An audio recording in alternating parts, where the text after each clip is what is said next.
I wish you good fortune in the wars to come, Your Grace. With Game of Thrones' watch about to end, the race is on for a new king of TV. And it'll be a hard act to follow. Never before has TV seen this type of series.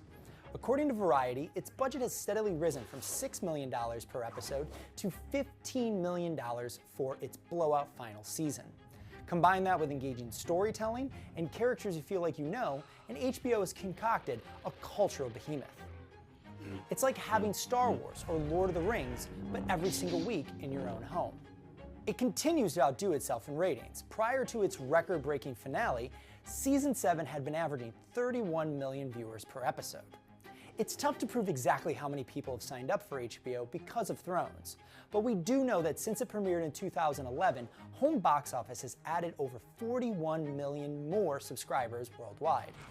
And when it ends, it's going to leave a dragon-sized hole in the TV landscape.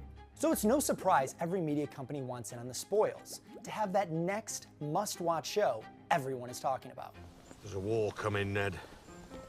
I'll name a couple shows, and you tell me if it's going to be the next Game of Thrones, why or why not. Okay. Amazon's Lord of the Rings.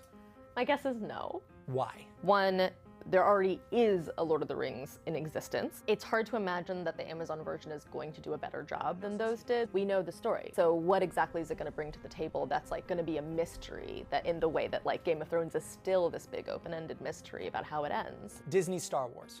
Maybe. Why? Because we don't know how it ends. So it's in this world that obviously people are really excited about getting to know more of. That being said, Star Wars has typically been aimed towards a younger audience. So the next Game of Thrones you would imagine would be a little bit sexier, a little bit more for adults, and I'm not sure if this is going to do that. How about Damon Lindelof's Watchmen for HBO?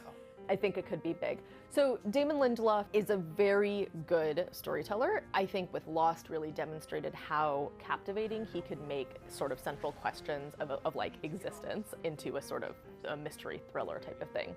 The Watchmen is established, really successful source material. That seems like a really close parallel to the Game of Thrones guys. And there's many others, like the Game of Thrones spin-offs, CBS's Star Trek and Twilight Zone reboots, the mysterious projects coming from Apple, Netflix's upcoming The Witcher, Showtime's Halo series, and seriously, how many more of these are there? Billions of dollars will be spent on this programming in hopes millions of people make one of these series their Thrones replacement. But here's the thing about Game of Thrones. We shall never see his like again. Thanks in large part to Netflix, we as an audience have fundamentally altered the way we watch TV.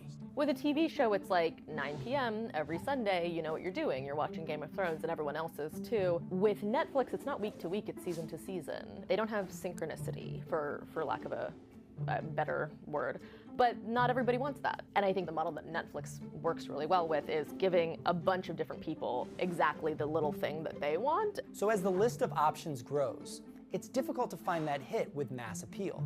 There's just so much more TV right now that finding a way to cut through the noise is so much harder than it was even in 2012, which was already a big moment for TV.